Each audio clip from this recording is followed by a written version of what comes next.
ஆட்சி சரியில்லை. ஆட்சி வந்து ஃபுல்லாக ஃபேமிலிக்காகவோ அவங்களுக்காகவோ மட்டும்தான் இருக்குது. மக்களுக்கான ஆட்சி நடக்கல. அதனால தான் மக்களுக்கு சேஃப்டி இல்லை. தமிழகத்துல சட்ட ஒழுங்குலாம் கட்டுக்குள்ள இருக்கா, எப்படி இருக்கு? சத்தியமாக கட்டுக்கோள் இல்லவே இல்லை. கஞ்சா போதையில போட்டுட்டு சின்ன சின்ன குழந்தைங்களா இட்டு போய் 8 வயசு வயசானவங்கன்னு பார்க்காம கற்பழிக்கிறவங்களுக்கு அப்பயே நிக்க வச்சு ஷூட்டிங் ஆர்டர் கொடுக்கணும். சட்ட ஒழுங்கு ரொம்ப வந்து ஸ்ட்ரிக்டாக பெண்களுக்கான இது வந்து ரொம்ப ஸ்ட்ரிக்டாக ஃபாலோ பண்ணோம். இப்போ எந்த டைமில் வேணாலும் பொண்ணுங்க எந்த டைமில் போனாலும் நம்ம சேஃபாக இருக்கோம். அப்படி என்ன நடந்தாலும் நம்ம சொன்னோம்னா அந்த இடத்துல உடனே ஆக்ஷன் எடுப்பாங்க. நம்பிக்கை பெண்களுக்கு யாருக்குமே கிடையாது.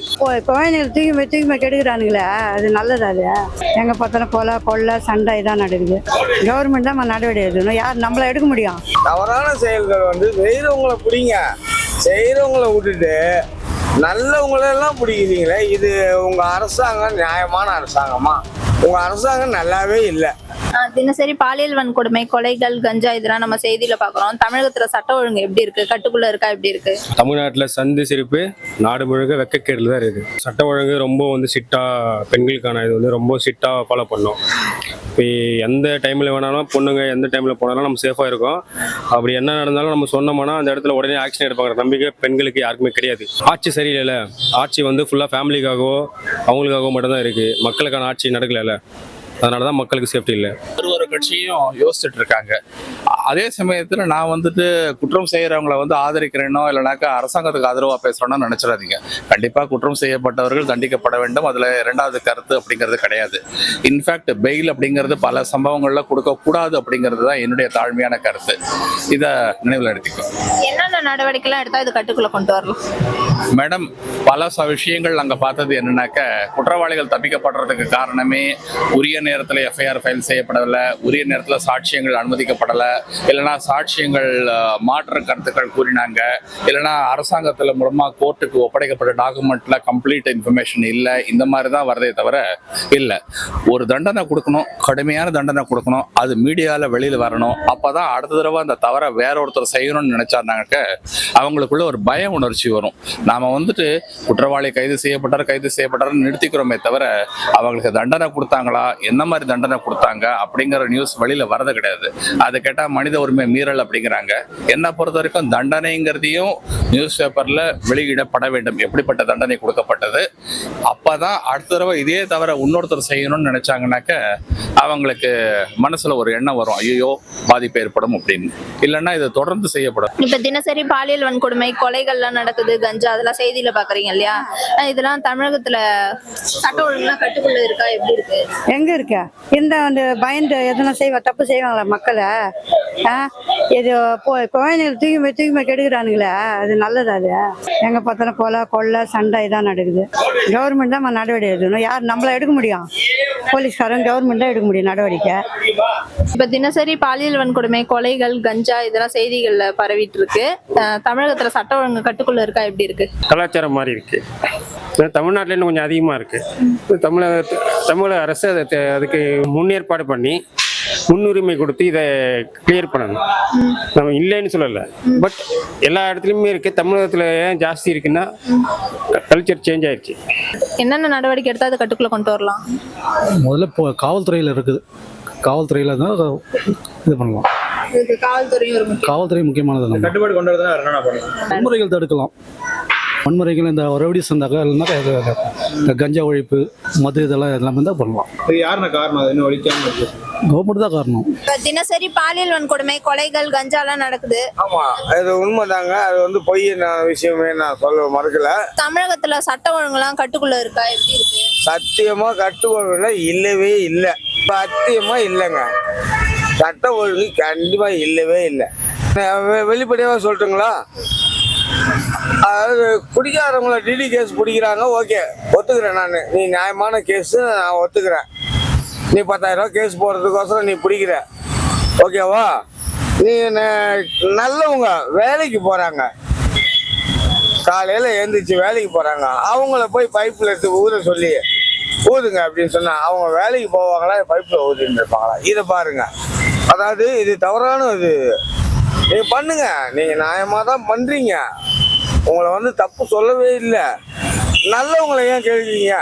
தவறான செயல்கள் வந்து செய்கிறவங்கள பிடிங்க, செய்கிறவங்கள விட்டுட்டு நல்லவங்களெல்லாம் பிடிக்கிறீங்களே. இது உங்கள் அரசாங்கம் நியாயமான அரசாங்கமா? உங்க அரசாங்கம் நல்லாவே இல்லை. இதை தான் நான் சொல்றேன். என்னோட கோரிக்கை தான். இப்ப தினசரி பாலியல் வன்கொடுமை, கொலைகள்லாம் நடக்குது, கஞ்சா இதெல்லாம் செய்திகள்ல பாக்குறீங்க. தமிழக சட்ட ஒழுங்குலாம் கட்டுக்குள்ள இருக்கா, எப்படி இருக்கு? எங்க சில டைம்ல கட்டுக்குள்ளேயே இல்லையே. கொஞ்ச நாள் நல்லா இருக்கு, திருப்பி ஆரம்பிச்சுக்கிறாங்க. அப்படிதான் இருக்குது. ஆட்சி எவர் இருக்கிறாங்களோ அவங்க தான் பார்த்து கட்டுப்பாடு பண்ணணும். நீ நான் போட்டி போட்டு எலெக்ஷன் நிற்கிறது பெருசு கிடையாது. மக்களுக்கு பெண்களுக்கு ஊக்கத்துணை யார் இருக்காங்களோ அவங்க வந்து அதிகாரப்பூர்வமாக வந்து நிற்கலாம், எலெக்ஷனுக்கு நிற்கலாம். வந்து குழந்தைங்களாம் வந்து பாலியல் பண்ணுறாங்க, அது எங்களால் தாங்கிக்க முடியல. மற்ற குழந்தைங்கள கொலை பண்ணிட்டு போயிடுறாங்க, அவங்க பிடிச்ச வாழ்க்கை தேடின்னு போயிடுறாங்க. அதுக்கு சட்டசபை எடுக்கணும்.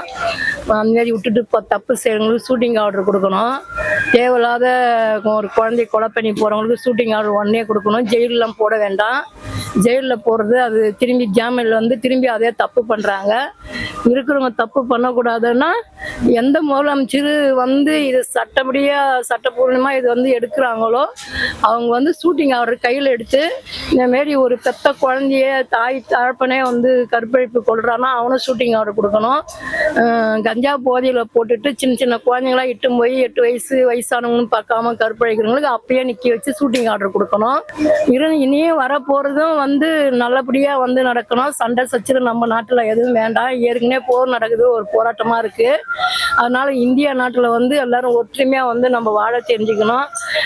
விவசாயிங்க வந்து ரொம்ப கஷ்டப்படுறாங்க, அவங்களுக்கு ஒத்து உழைக்கணும். நம்ம வந்து இப்போ வந்து வரப்போகிறவங்களும் சரி, வரவங்களும் சரி, இருக்கிறவங்களும் சரி, யாரும் வந்து வரணும். வந்தாலும் இது மாதிரி புதுசாக வந்தாலும் இல்லை பழசாக வந்தாலும் சரி, இனிமேல் வந்து எல்லாத்துக்கும் சட்ட நடவடிக்கை எடுக்கணும். எல்லாரையும் பாதுகாப்பு தான், எந்த ஒரு அசப்பாவும் நடக்காமல் பார்த்துக்கணும். குழந்தைங்களுக்கு இந்த பாலியல் தொடர்பு நடக்க வேண்டாம், வயசானவங்களுக்கு நடக்க வேண்டாம். அதேமாரி தப்பு பண்ணுறவங்களே அதுமாரி செய்கிறவங்களும் உடனே ஷூட்டிங் ஆர்டர் கொடுத்தா நல்லாயிருக்கும். இந்த கஞ்சா வைக்கிறத வந்து சுத்தமாக அறைய தடுத்துடணும். இதெல்லாம் வந்து சட்ட நடவடிக்கையாக வந்து வரவங்களும் சரி, இருக்கிறவங்களும் சரி, இதெல்லாம் வந்து ஒத்துமாக வந்து பண்ணணும். இப்ப தினசரி பாலியல் வன்கொடுமை, கொலைகள்லாம் நடக்குது, கஞ்சா, இதை பத்திலாம் என்ன நினைக்கிறீங்க? அதெல்லாம் கட்டுப்படுத்தினா நல்லாயிருக்கும். ஏன்னா இப்போ லேட்டஸ்ட்டாக பார்த்தீங்கன்னா இப்போ வட மாநிலத்தில் ஒரு பையன் வந்தேன்னா அந்த பையனுக்கு அந்த போதியில் அந்த பையனை அந்த குடும்பம் இவ்வளோ கஷ்டப்பட்டிருக்கோம். அதாவது வேணாம், இது கெஞ்சா கொலை பாலியல் தொழில் இதெல்லாம் நடக்காத ஊர் நல்லா இருந்துச்சுன்னா போதும். யார் கட்சிக்கு வந்தாலும் நல்லா இது பார்த்துனா போதும்.